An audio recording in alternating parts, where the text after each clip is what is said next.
Hello बच्चों, कैसे हो आप सभी। Welcome to your new session. और हम आज मैट्रिक्स शुरू करेंगे। मैट्रिक्स आपका चैप्टर नंबर थर्ड है एनसीईआरटी बुक के हिसाब से। तो हम चैप्टर नंबर थर्ड से आज स्टार्ट करेंगे। तो मैट्रिक्स है क्या। हम क्लास में आप लोगों ने देखा होगा, जैसे हम बैठे होते हैं जब क्लास में, स्कूल के अंदर जब हम क्लासेस में बैठे होते हैं, तो हमारे स्कूल में होता क्या है, there were some rods, some sorry there were some columns, this is called the column, है ना। और वहाँ पे कुछ रॉज भी होती हैं, है ना। तो अभी हमारा जो मैट्रिक्स है, मैट्रिक्स हमारा कुछ इस टाइप का एक रिप्रेजेंटेशन है। तो मैट्रिक्स है क्या। It is an ordered rectangular array of a numbers. It is an ordered rectangular array of a number. मतलब एक रेक्टेंगुलर बॉक्स के अंदर ऑर्डर्ड वे में हम नंबर्स के अरेंजमेंट को मैट्रिक्स कहते हैं। ठीक है। अब इस मैट्रिक्स के अंदर दो चार बातें बड़ी नॉर्मल सी हैं। जैसे इसको हम क्या कहेंगे, जो हमारा टॉप से बॉटम चल रहा है, इसको हम क्या कहेंगे, इसको हम कहेंगे कॉलम। ठीक है। और जो हमारा लेफ्ट से राइट की तरफ चल रहा है, इसको हम क्या बोलेंगे, इसको हम बोलेंगे बेटा रॉ। ठीक है। तो अभी आप समझ गए, टॉप से बॉटम हमारा कॉलम होगा, लेफ्ट से राइट हमारा रॉ होगा। ठीक है। अब हर एक मैट्रिक्स का, जैसे आपके नाम के पीछे आपका सरनेम लगा हुआ है, जो आपके कैटेगरी को डिफाइन कर रहा है ना। तो ऐसे ही हर एक मैट्रिक्स के पीछे उसका ऑर्डर जरूर लिखा होता है। ठीक है। जो बताता है कि what is the behaviour of that matrix. ठीक है, कि वो किस टाइप का मैट्रिक्स है, 2x2 मैट्रिक्स है, 3x3 मैट्रिक्स है, एंड सो ऑन। ठीक है बेटा। तो जैसे अब यहाँ पे हम देखें तो यहाँ पे m×n मैट्रिक्स है। तो यहाँ पे जो m है वो रिप्रेजेंट कर रहा है नंबर ऑफ रॉज, और जो मेरा n है वो रिप्रेजेंट कर रहा है नंबर ऑफ कॉलम्स। ठीक है। तो ये मेरा क्या है, m और n है। तो इसका मतलब क्या है कि इस मैट्रिक्स के अंदर m नंबर ऑफ रॉज हैं और n नंबर ऑफ कॉलम्स हैं। ठीक है। तो एग्जांपल के लिए छोटा सा समझ लेते हैं। जैसे एक मैट्रिक्स है, उसको मैंने रिप्रेजेंट किया यहां पर a से। तो इस मैट्रिक्स के अंदर है क्या कि इस मैट्रिक्स के अंदर दो तो मेरी रॉ हैं और दो ही मेरे कॉलम हैं। ठीक है। तो यहाँ पे रिप्रेजेंटेशन, जैसा रिप्रेजेंटेशन होगा वैसे ही हम एलिमेंट्स को भी रखेंगे। तो यानी कि जितने भी नंबर ऑफ रॉज हैं यहाँ पर, उतने ही नंबर ऑफ कॉलम्स हैं। तो ये मेरे नंबर ऑफ रॉज हो गए, ये मेरे नंबर ऑफ कॉलम्स हो गए। तो दो रॉ और दो कॉलम है। ठीक है। अब जैसा कि आप एनसीईआरटी बुक के अंदर कुछ क्वेश्चंस देखेंगे, तो एनसीईआरटी में जब आप फर्स्ट एक्सरसाइज को अपने ओपन करेंगे, तो फर्स्ट एक्सरसाइज के अंदर आपको थर्ड क्वेश्चन नजर आएगा कि if a matrix has 18 elements then what is the possible order it can have. मतलब अगर एक मैट्रिक्स के अंदर 18 एलिमेंट्स हैं, तो उसके अंदर कितना पॉसिबल ऑर्डर्स, मतलब किस किस फॉर्म में उस मैट्रिक्स को लिखा जा सकता है। ठीक है। जैसे यहाँ पे मैंने देखा कि यहाँ पे नंबर ऑफ रॉज और कॉलम से डिफाइन हो रहे हैं, जो कि बता रहे हैं कि एक मैट्रिक्स है। तो अब यहाँ पे अगर मेरे पास एक मैट्रिक्स है जिसके अंदर 18 एलिमेंट्स रखे हुए हैं, 18 एलिमेंट्स है। और एलिमेंट्स किसे कहते हैं बेटा, इसको कहते हैं हम एलिमेंट्स। जो भी यहाँ पे रखे हुए हैं ना नंबर्स, इन्हीं को हम क्या कहते हैं, एलिमेंट्स। ठीक है। तो ये मेरे क्या हो गए, एलिमेंट्स हो गए। तो अब यहाँ पे एक मैट्रिक्स है जिसके अंदर 18 एलिमेंट्स रखे हुए हैं। तो ये जो 18 एलिमेंट्स हैं, इस को हम कितने पॉसिबल ऑर्डर में, ऑर्डर मतलब कितने रो और कॉलम के अरेंजमेंट में इन्हें रख सकते हैं। तो कैसे इसको निकालेंगे। तो सबसे पहला सिंपल सा काम क्या है, हमें क्या करना है कि जो मेरा नंबर है, जो भी मेरे एलिमेंट्स हैं, उनके पहले फैक्टर बना लो।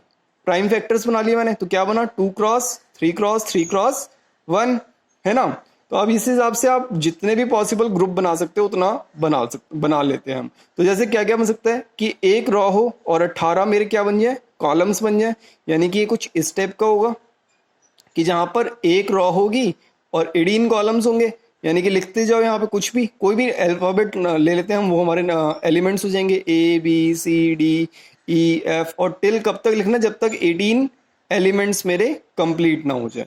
ठीक है। तो अब ये मेरे क्या हो जाएंगी, रॉज, सॉरी ये मेरे क्या हो जाएंगे, कॉलम्स, है ना। और यहाँ पे रॉ कितनी है, यहाँ पे रॉ बिल्कुल एक ही है, सिंगल है, जो कि हमने सबसे पहले इलस्ट्रेट कर दिया कि इट हैज वन रॉ, है ना। तो अब ऐसे में कितने टाइप से अरेंज कर सकता हूँ इसे, इतने टाइप से अरेंज कर सकता हूँ कि उनका जो प्रोडक्ट हो वो 18 ही है। ठीक है। तो जैसे 1 into 18, 2 into 9, 6 into 3, 3 into 6, 9 into 2, 18 into 1, 5 into 1 और 1 इंटू 5। क्या 5 इंटू 1 और 1 इंटू 5 पॉसिबल है? सोच के देखिए, क्या ये पॉसिबल है कि नहीं है? ये आपके ऊपर डाल दिया एक क्वेश्चन। ठीक है, सोच के मुझे बताना, कमेंट बॉक्स में एक बार लिख देना कि सर है कि नहीं है, और अगर है तो फिर क्यों है। अदरवाइज ऊपर वाले तो हैं पक्का। ठीक है, तो थोड़ा सा और आगे बढ़ते हैं। तो एक और क्वेश्चन आप फर्स्ट एक्सरसाइज के अंदर ही देखेंगे। Construct a matrix 2x2, construct a matrix 2x2, जहां पर ए जो है वो क्या है मेरा A I J, whose elements are given by A I J equal to I upon J. ये आप एनसीईआरटी के बुक खोलना, क्वेश्चन नंबर 4 मिलेगा शायद आपको ये। तो इस क्वेश्चन के अंदर क्या दे रखा है आपको, एलिमेंट जो है उसके लिए एक जनरल फॉर्म दे रखी है I upon J, where I is the row and J is the column. तो अब देखो आई और जे मेरा क्या दे रखा है, मेरा represent, general form of representation of the elements they रखा है। और मैट्रिक्स मेरा कैसा है, 2x2 है ना। अगर मेरा 2x2 मैट्रिक्स है तो एलिमेंट्स मेरे रॉ और कॉलम में ऐसे ही रखे जाएंगे। तो 2x2 का मतलब क्या, 1 1 1 2 2 1 और 2 2 ऐसे ही रखेंगे, है ना। पहली रॉ पहला एलिमेंट, पहली रॉ का दूसरा एलिमेंट, दूसरी रॉ का पहला एलिमेंट, और दूसरी ही रॉ का दूसरा एलिमेंट, है ना। तो फिर से बोल देता हूं, पहली रॉ का पहला एलिमेंट ये है, ये फर्स्ट रॉ है हमारी, है ना। और फिर उसी के साथ में फर्स्ट रॉ का सेकंड एलिमेंट है, और फिर उसके साथ में सेकंड रॉ का फर्स्ट एलिमेंट, और इसके साथ में सेकंड रॉ का सेकंड एलिमेंट है। अब देखो आपको करना क्या है, ये आई और जे यहाँ पे मेरे 1 1 है, तो उसी हिसाब से आपको एलिमेंट्स को अपने जनरल फॉर्म में रखना है। तो यहाँ पे आई का वैल्यू 1 है, जे का वैल्यू 1 है, तो 1 अपॉन 1 1 हो गया। अब सेकंड केस में आई का वैल्यू मेरा 1 है और जे का वैल्यू मेरा क्या है, 2 है, तो उस केस में आई A12 कितना हो जाएगा, 1/2। सिमिलरली ऐसे ही A21 और ऐसे ही A22। तो फाइनली आपको जो रिजल्ट आएगा वो क्या आएगा, एक एलिमेंट तो ये बन गया, एक एलिमेंट ये बन गया, एक ये बन गया और एक ये बन गया, और ये आपका फाइनल आंसर आ गया जो आपको 2x2 मैट्रिक्स कंस्ट्रक्ट करना था। ठीक है, हम अलजेब्रा ऑफ अ मैट्रिक्स पढ़ने से पहले हम आपको टाइप ऑफ मैट्रिक्स आज पहले पढ़ाएंगे। ठीक है, तो टाइप ऑफ मैट्रिक्स हमारा अगला टॉपिक है। तो जहां तक अभी पढ़ाया एक बार उस पे बेस्ड क्वेश्चन एनसीईआरटी बुक में से कर लेना। उसके बाद नेक्स्ट टॉपिक पे आते हैं टाइप ऑफ मैट्रिक्स। देखो इन जनरल देयर आर 14 और 15 टाइप ऑफ मैट्रिक्स। वो आप जैसे जैसे आप आगे बढ़ेंगे हम वैसे वैसे उसको एक्सप्लेन करता जाऊंगा, but in a very short और in a very introductory type explanation there are 6 type of matrix. तो सबसे पहला मैट्रिक्स है रॉ मैट्रिक्स। रॉ मैट्रिक्स कौन सा, जैसे अभी हमने बिल्कुल बिगनिंग में एक इलस्ट्रेशन किया था जहां पर 1 into 18 रखा था, यहां पर एक रॉ है और बहुत सारे कॉलम्स हैं, है ना। तो इसको हम क्या बोलेंगे, इस केस में हम इसको बोलेंगे रॉ मैट्रिक्स। ठीक है, तो रॉ मैट्रिक्स क्या है, जहां पर एक row and there are number of columns. Similarly in the second case column matrix is a situation where there is 1 column and there are number of rows. ठीक है, तो समझ गए पहली बात कि जो रॉ मैट्रिक्स होगा उसमें एक रॉ होगी, जो कॉलम मैट्रिक्स होगा उसमें एक ही कॉलम होगा। फिर इसके बाद अगला मैट्रिक्स आता है स्क्वायर मैट्रिक्स। स्क्वायर मैट्रिक्स ऐसा होता है जिसमें रॉ और कॉलम दोनों बराबर होंगे। जैसे मैं एक मैट्रिक्स बना रहा हूं 3x3 का, यानी कि 3 नंबर ऑफ रॉज होंगी और 3 नंबर ऑफ कॉलम्स होंगी। जैसे मेरा ABCDEFIJK, अब यहाँ पे 3 नंबर ऑफ रॉज हो गई और 3 ही नंबर ऑफ कॉलम्स हो गए, है ना। सिमिलरली हमारा एक और मैट्रिक्स आता है नल मैट्रिक्स। नल मैट्रिक्स को हम जीरो मैट्रिक्स भी कहते हैं, कई बार एम्प्टी मैट्रिक्स भी कह देते हैं। तो ये मैट्रिक्स ऐसा होगा जिसमें सारे के सारे एलिमेंट्स मेरे जीरो होंगे, और किसी भी ऑर्डर का हो सकता है। 2x2 भी हो सकता है, 3x3 भी हो सकता है, 4x4 भी हो सकता है। तो null matrix is also a square form matrix where the number of rows and columns are equal and all the elements are equal to 0। ठीक है, इसके बाद आगे बढ़ते हैं। एक मैट्रिक्स आता है हमारा आइडेंटिटी मैट्रिक्स। आइडेंटिटी मैट्रिक्स कौन सा मैट्रिक्स है बेटा, आइडेंटिटी मैट्रिक्स वो मैट्रिक्स है जहां पर आपके डायगोनल पे, इससे पहले एक डायगोनल मैट्रिक्स भी पढ़ना होता है बट वो हम आगे इलस्ट्रेट कर देंगे। ठीक है, यहां पर जितने भी डायगोनल पे एलिमेंट्स होंगे, देखो अगर मान के चलो एक रेक्टेंगल है ये, ठीक है, तो इस रेक्टेंगल पे ही डायगोनल होगा, बट मैट्रिक्स कह रहा है कि डायगोनल जो है वो लेफ्ट साइड से यानी कि लेफ्ट टॉप से राइट बॉटम की तरफ बनेगा। कैसे बनेगा? लेफ्ट टॉप से राइट बॉटम की तरफ, ठीक है।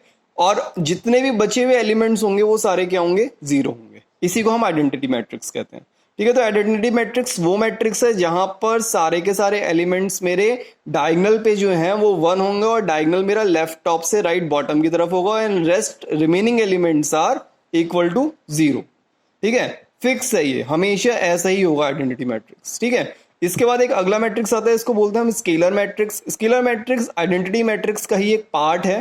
तो स्केलर मैट्रिक्स के अंदर वो एलिमेंट्स होंगे जो कि डायगोनल पे इक्वल एलिमेंट्स हो, एक्सेप्ट 1 भी, मतलब इंक्लूडिंग 1 को छोड़ के और जो एलिमेंट्स कहलाएंगे वो स्केलर मैट्रिक्स कहलाएंगे। सपोज करो मैं बोलता हूँ 7 7 7, ये मेरे डायगोनल एलिमेंट्स हो गए। बाकी जो पोजीशन है वो मेरी क्या हो जाएंगी? 0 हो जाएंगी।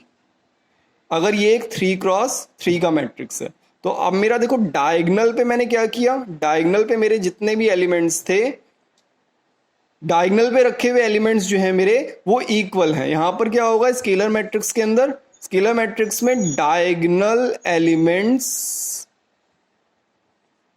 आर इक्वल, डायगोनल पे रखे हुए एलिमेंट्स इक्वल होंगे, चाहे 1 भी क्यों ना हो। 1 को भी हम आइडेंटिटी मैट्रिक्स से बोल सकते हैं, स्केलर मैट्रिक्स से बोल सकते हैं। बट स्केलर मैट्रिक्स में एक खास बात क्या है कि यहाँ पे जो एलिमेंट्स हैं वो थोड़े एक से हटके भी हो सकते हैं और जितने भी एलिमेंट्स होंगे वो सारे के सारे एक दूसरे के इक्वल होंगे और बचे हुए जितने भी एलिमेंट्स होंगे इस मैट्रिक्स के अंदर वो सारे 0 होंगे, ठीक है। तो ये मेरे कुछ बेसिक टाइप्स ऑफ मैट्रिक्स हैं।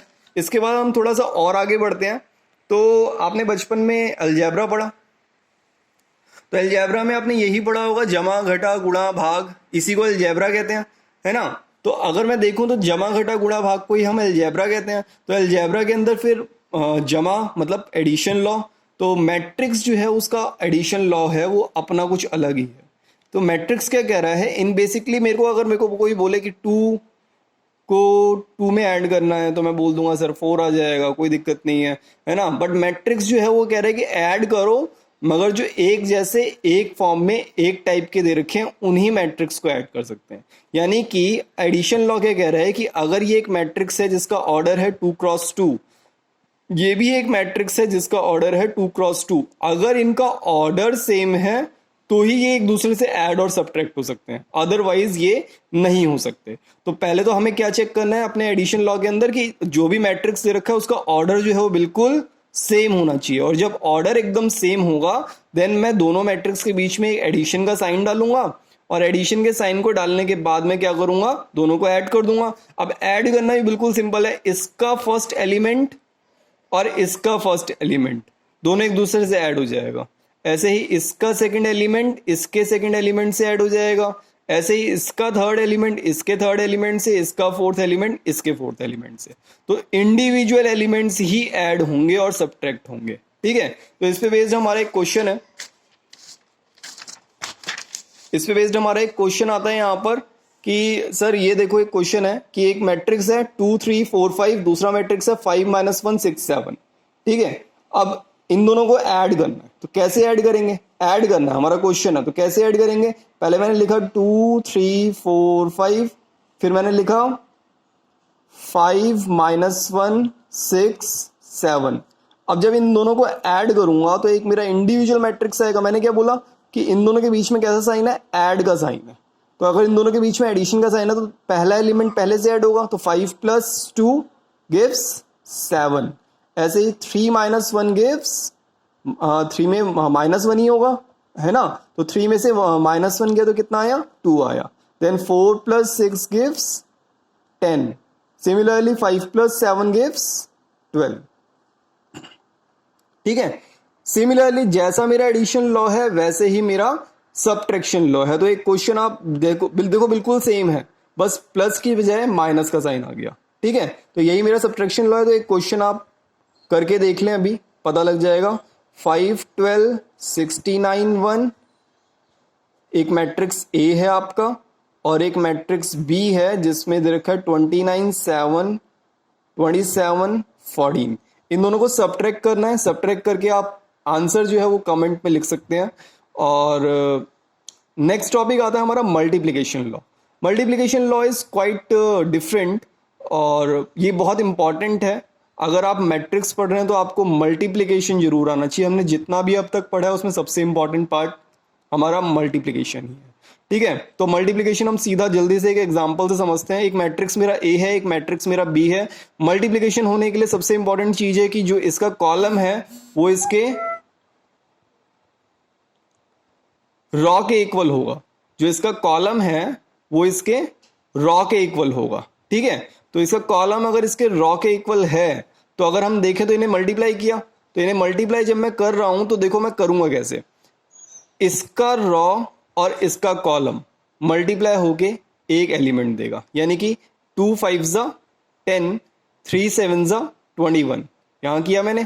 फिर उसके बाद ये रॉ और ये कॉलम मल्टीप्लाई होके सेकेंड एलिमेंट मिलेगा, यानी कि 6 2 12 और 5 8 3 8 24।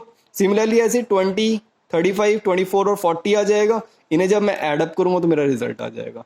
ठीक है, मैंने किया क्या है फिर से बता देता हूं। मैंने इस रॉ को इस कॉलम से मल्टीप्लाई किया है, वो मेरा एक एलिमेंट है।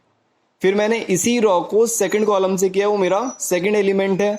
फिर मैंने सेकंड रॉ को फर्स्ट कॉलम से किया, ये मेरा थर्ड एलिमेंट है। और फिर उसके बाद मैंने सेकंड एलिमेंट को ही सेकंड कॉलम से किया, सेकंड रॉ को सेकंड कॉलम से किया है, ये मेरा फोर्थ एलिमेंट है। ठीक है, और लास्ट पार्ट आता है जो कि बहुत इंपॉर्टेंट है, division law of A matrix. Matrix जो कि पॉसिबल ही नहीं है। बच्चे क्या करते हैं, डिवीजन भी करने लगते हैं मैट्रिक्स के अंदर, तो डिवीजन कभी पॉसिबल नहीं है। इन्वर्स निकालने का एक अलग तरीका होता है जो हम बाद में पढ़ेंगे। और ये अब तक का हमारा इंट्रोडक्शन पार्ट था, और आज की क्लास के लिए इतना ही बहुत है। आप वीडियो को थोड़ा रोक रोक के रिवाइंड करके देखिए, आपको कंसेप्ट वापस से समझना होगा। तो अगर एक बार रिवाइंड करके देखेंगे तो बात समझ में आ जाएगी। ठीक है, आप एक्सरसाइज 3.1 एक बार विद एग्जाम्पल एक बार ट्राई करिएगा। एग्जाम्पल के साथ ट्राई करो, काफ़ी कुछ समझ में आएगा। और जो जो डाउट हैं वो हम ग्रुप में डिस्कस करेंगे। तब तक के लिए बेटा ओके बाय, नेक्स्ट क्लास में मिलते हैं और इसी के कंटिन्यू टॉपिक के साथ। ठीक है, ओके बाय, टेक केयर।